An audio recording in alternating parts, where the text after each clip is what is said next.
So, I forgot to do a video yesterday, even though I did meditate. But I just wanted to make this video as yesterday's video.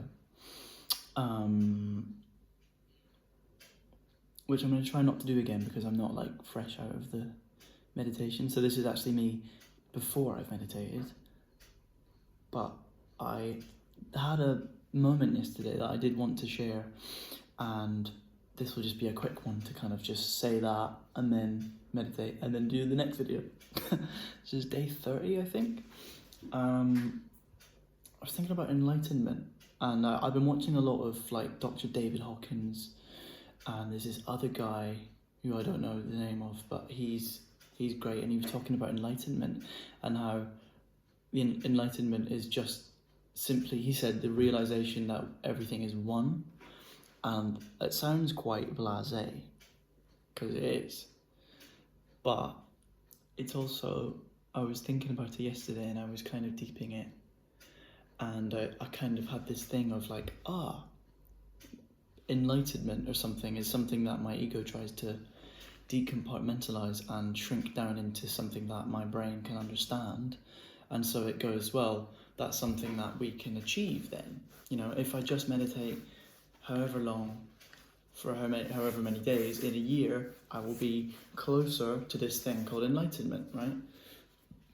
And the only all that happened was I thought, what if a more true statement to define enlightenment with is, instead of it's a place of bliss and peace that I will achieve, it's simply just like being completely wherever you are and being okay with that, you know? So I think it's quite common for me and maybe other people to see speakers or like, I don't know, Tony Robbins or Eckhart Tolle or Carl Zeiss or all these people, right? And go, they've got it, they're enlightened, they've got that thing that I'm working towards, and I'm just little old me, and they're like this better thing. But what if, because when I see them on stage and I'm thinking, fuck me, imagine me being on stage, I'd be like a nervous wreck. I'd be thinking, what am I going to say next? And are they all going to like me and all this stuff?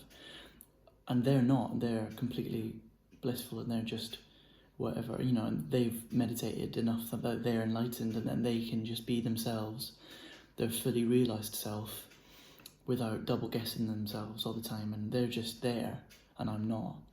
What if they are also experiencing all the same things that I am, or would be in that situation, but they just have zero resistance to that? And I would be going up there going, I'm a nervous wreck, and I shouldn't be. I'm a nervous wreck, and therefore I'm worthless, or whatever. What if they're just going, I'm a nervous wreck, and I'm okay with that, and then they just do it anyway, and then they're okay with wherever they are, you know? And maybe enlightenment isn't the lack of hell and just the complete surrender to it, was basically what I was thinking yesterday, which I like that. Cool. Day 30, even though that was yesterday. I'm gonna meditate now. Bye.